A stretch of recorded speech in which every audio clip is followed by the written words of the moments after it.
초콜릿은 달콤해 달콤해 달콤해 오렌지는 상큼해 상큼해 상큼해. Nang magising si Ryan kinabukasan, wala na si Tyrone sa tabi niya.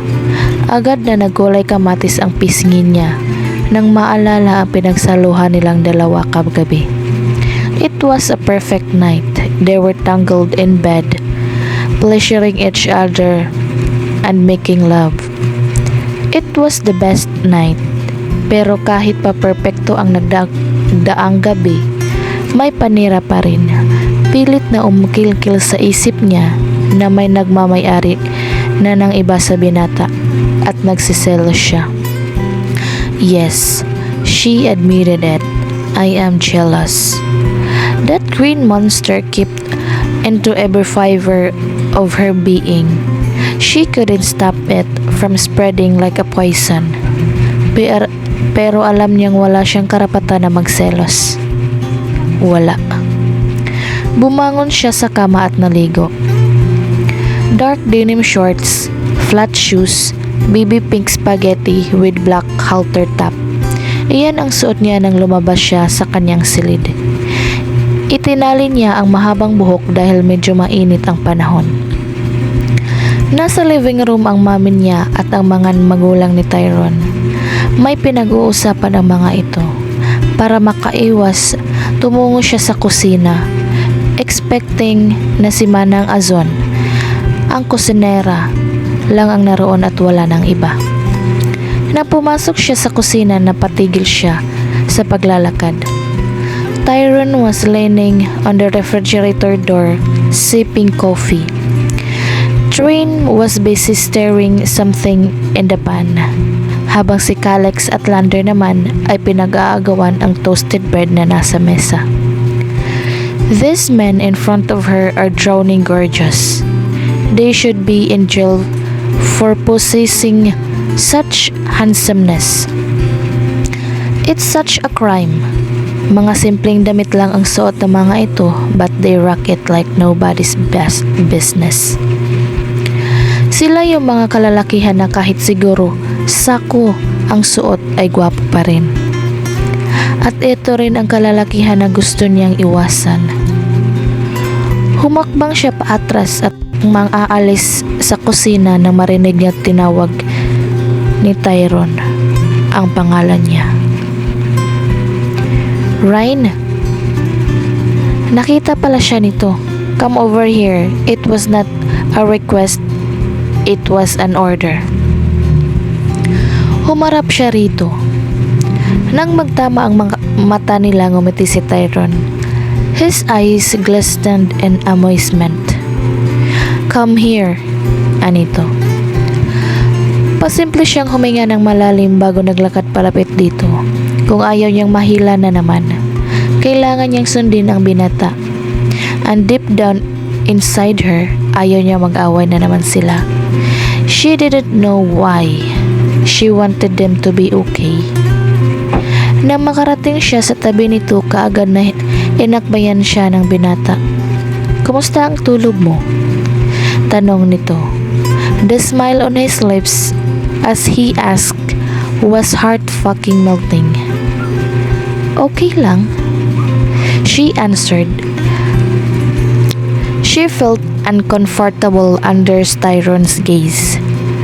Pakiramdam kasi niya, pinapaalala ng kisap ng mga mata nito ang nangyari sa kanila kagabi. It made her blush and hot at the same time.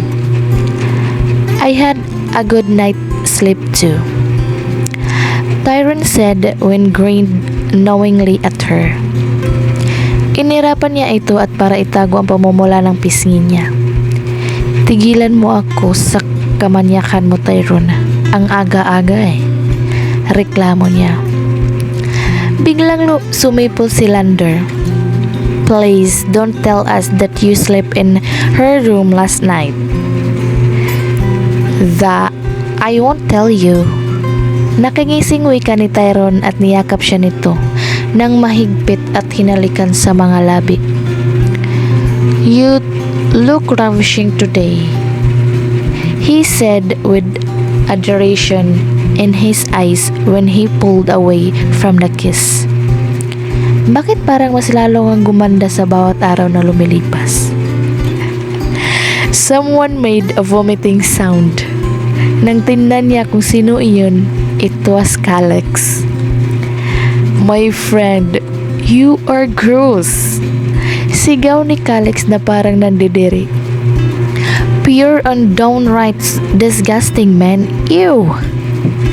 Tinawanan lang ni Tyron si Calix sa kaniyakap siya ng mahigpit.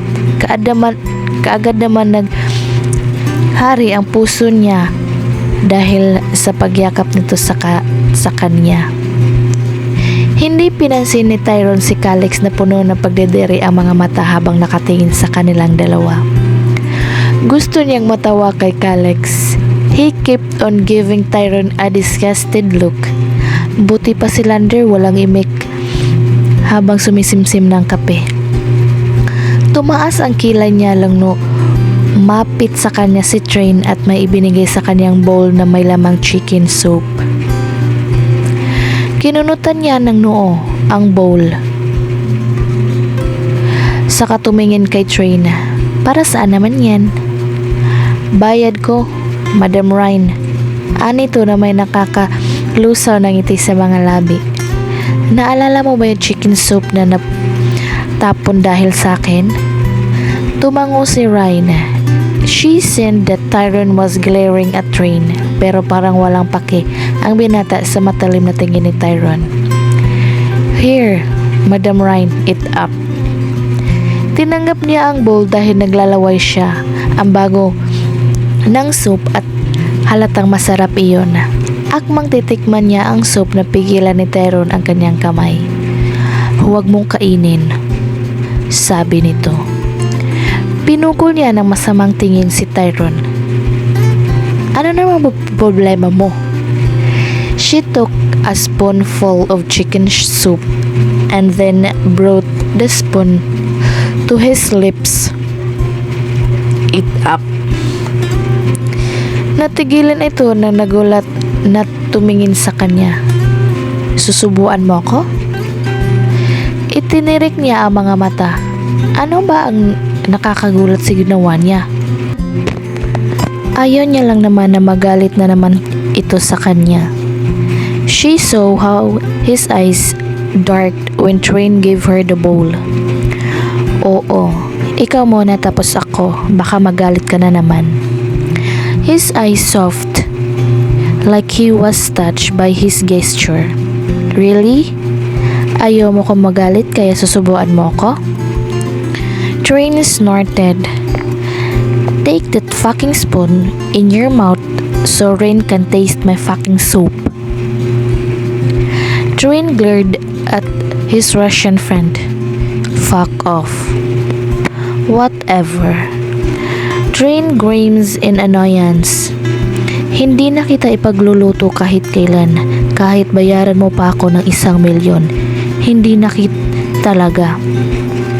You wounded my chef ego when you told me to fuck off.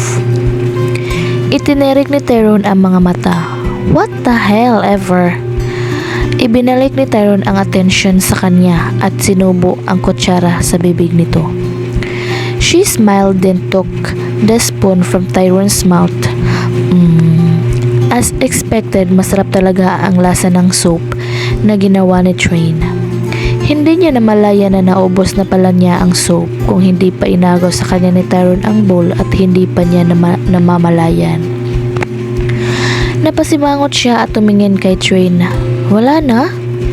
She asked with puppy dog eyes. Ipagluto mo pa ako, please. Ngumisi si Lander. Tyron.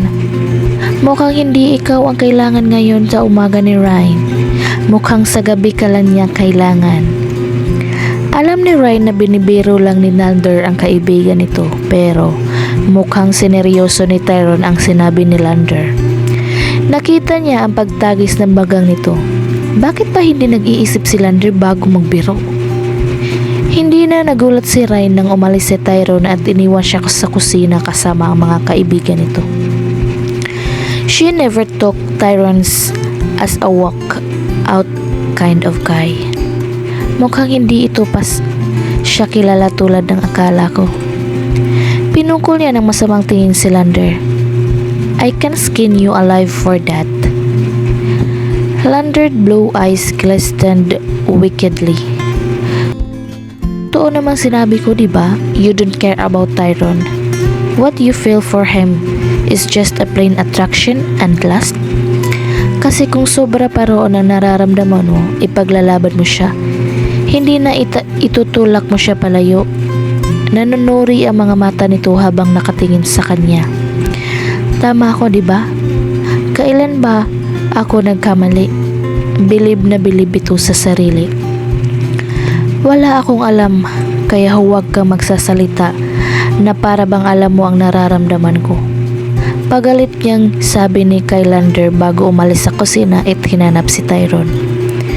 Habang hinahanap ni Ryan si Tyrone, na-realize na kung bakit nasaktan siya noong nalaman niyang pumunta si Tyrone sa Boracay at kung bakit nagsiselos siya sa isiping hindi niya pag-aari ang binata. Because silently, she was hoping that he was hers. The reason behind her submission to him was because that she felt for him was not just plain attraction. Mas higit pa roon ang nararamdaman niya. The reason why she couldn't say no to him was because she craved and yearns for him. Ibinigyan niya ang sarili kay Tyrone dahil nahuhulog na ang loob niya sa binata. The realization didn't shock her. Alam niyang mahuhulog ang puso niya para sa binata, kaya nga ikinulong niya ito sa halwa para nakawala ang puso niya. She still remembered when her father used to say about love. Love does not know time. When you love, you loved. No matter the time and days, at iyon ang nangyayari sa kanya. Ryan caged her heart but Tyrone managed to open the cage and snatch her heart away. Ang puso niya ay nasa pangangalaga ngayon ng binata. One wrong move and her heart would bleed. One wrong move and her heart would die. Sana hindi numating ang oras na magdudurugo ang puso niya habang masaya si Tyrone sa iba. Because even if it tore her into pieces, just like Selena Gomez song, her heart was not what it wants. At kahit ilang milyong beses pa niyang i-deny, Tyrone Zapanta owned her by heart, mind, and soul. At nakakatakot iyon. Natatakot siya na mahalin si Tyrone Zapanta. Natatakot siya ang pagmamahal niya sa binata. Saka lamang may nagmamay-ari na sa iba rito. Minutes later, Ryan found Tyrone in the garage. He was just about to get into his Mercedes-Benz. Wait, Tyrone! Pigil niya sa binata. Sumanda lang binata sa sasakyan nito saka hinintay siyang makalapit dito. Nang makalapit siya, tumingin siya sa mga mata nito nang walang emosyon. Saan ka pupunta? Huwag mong sabihin sa akin na aapektuhan ka sa sinabi ni Lander. You know that it's not true. Hindi nga ba? Insecurities filled in his tantalizing butterscotch eyes, but quickly disappeared. Hindi ako marunong magluto, Ryan. Hindi kita kayang ipagluto ng masarap na chicken soup. I can't cook without burning the whole chicken. She stared softly at Tyrone. Iyan ba ang rason kung bakit ka nag-walk out? Nag-iwas ito ng tingin. Ano naman ngayon? He asked. Nagpakawala siya ng isang malalim na buntong hininga at sinapo ang mukha ng binata. Tyrone, hindi ko kailangan ang lalaking tulad ni Train. Kaya ko magluto ng soup para sa sarili ko. Suddenly, he broke into a mischievous smile. At hindi mo kayang magpaligayahin ang sarili mo sa gabi, di ba? Yun ang dahilan kaya kailangan mo ako kapag gabi. Ako lang ang may kayang magpaligaya sa iyo. Yumakap ang mga braso nito sa baywang niya. I am the only man who can make you scream in sheer pleasure. Nailing-iling na napangiti siya sa sinabi ni Tyrone. Is that a good smile or a bad smile? Tyrone asked her with a grin on his face. A good smile. Mas lumapad pa ang ngiti nito.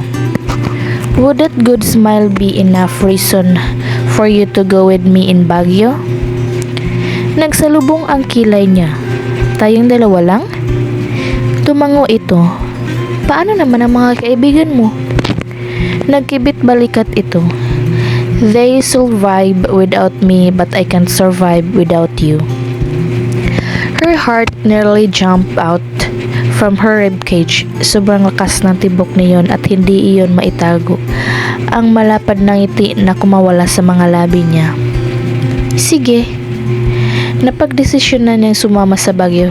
Sasama ako. Lumiwanag ang mukha ni Tyrone na parabang inaalalayan niya ang buong mundo rito. Hindi niya mapigilang mapangiti sa reaksyon nito. Talaga? Sasama ka sa akin? Pananigurado nito. Oo. Aniya at tumango pa.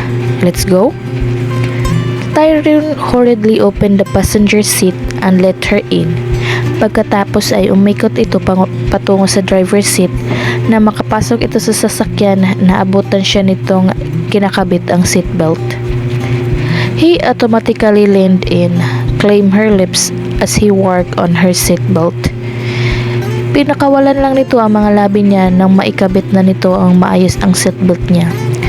Napailing-iling na lang siya na maramdaman ng mabilis at malakas na pagtibok ng puso niya. Will, calm down heart. You have all day to swan. Just not now. Hindi pwede malaman ni Tyrone ang nararamdaman niya para rito hanggat may kasintahan pa ito. Kasi kahit mahal niya ang binata, hindi pa rin niya makakalimutan na mali ang mahalin ito. They arrived in Baguio before lunch. Tyrone brought her to Camp John Hay to eat breakfast in Starbucks.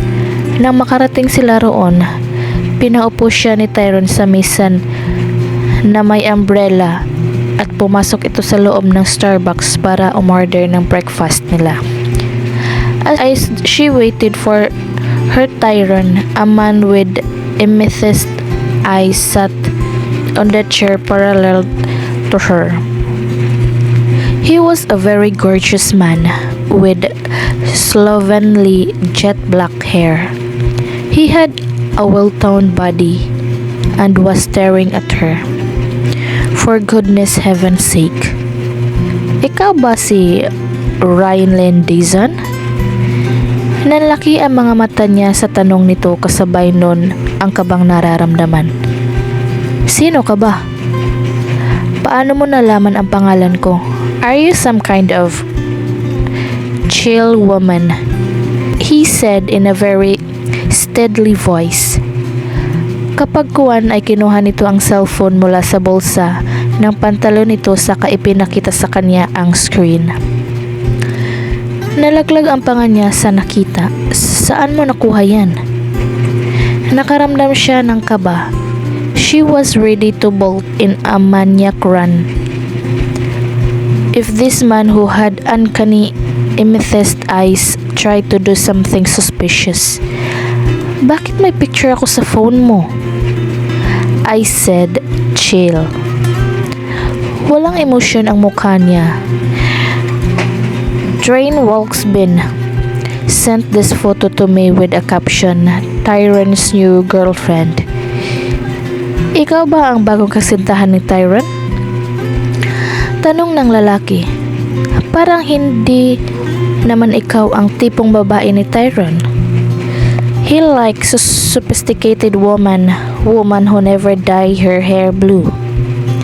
Wala sa sariling napahawak siya sa buhok niya na kinulayan niya ng asul. That hurts. That Karen sophisticated? Kung may problema ka sa itsura ko, umalis ka sa harapan ko. Tinaasan niya ito ng kilay. Hindi ako nakikipag-usap sa mga taong makikitid ang utak. Oh, and please, pakibura ng litrato ko. May kung anong pinindot-pindot ang lalaki sa cellphone nito pagkatapos ay tumingin ito sa kanya. Deleted. Good. Now, leave me the fuck alone. Lumalabas ang pagiging mataray niya kapag may taong nag-iinsulto sa kanya. At magtatayo na ang lalaki nang bumalik si Tyrone sa mesa na inuuko pa nila na makita nito ang lalaki na may kulay lilang mga mata. Tinamik nito ang balikat ng lalaki. Lash, anong ginagawa mo rito? Tanong ni Tyrone habang isa-isang inilapag ang agahan nila sa mesa. Wala naman. Nagkibit balikat ang lalaki. Balak sana kitang kausapin kaya lang pumasok ka na sa loob. Ang sikip doon kaya hindi na ako sumunod at hinintay na lang kita rito. I hope you don't mind. I do mind. Umupo si Tyrone sa tabi niya at inakbayan siya. Kinausap mo si Ryan kaya naiinis ako sa'yo. Ano na lang ang iisipin ng ibang tao na makikita sa inyo? Nakadate mo si Ryan? Hindi ko mapapalampas iyon. Lash chuckled and for the first time, she saw his smile and it was breathtaking. Chill bro. Tama nga si Trainee, you got it bad. Kininditan siya ni Lash. Dahilan para pukulin ng masamang tingin ni Tyrone. Napailing-iling siya. Kaibigan mo? Tanong ni Tyrone na tinutukoy ay ang lalaki na may kulay lilang mga mata. He's my business partner.